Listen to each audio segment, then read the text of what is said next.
Isa na naman pong barkong sumadsad sa may bahagi ng Tubata Reef. Isang linggo lang po yan, makalipas na malis doon ng USS Guardian. Ang sakay ng barkong kasasadsad lamang ay mga Chinese fishermen. Nagbabalik po live si Jam Sisante. Jam?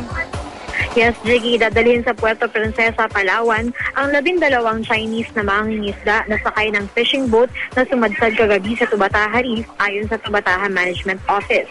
Sabi ng Tubataha Management Office, sasampahan nila ng reklamong paglabag sa Tubataha Reef Act at korupsyon ang mga mangingisda dahil sinubukan pa rin ng mga ito na suhulan ng park rangers na nakahuli sa kanila.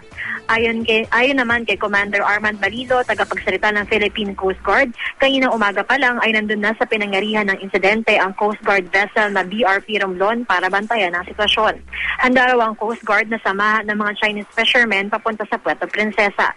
Sumadsad ang fishing boat na may hull number 6168 kagabi sa bahagi ng Tubataha Reef na may layong 1.1 nautical miles sa silangan ng Park Ranger Station.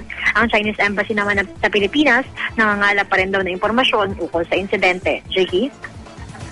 Maraming salamat, Jam Sisante.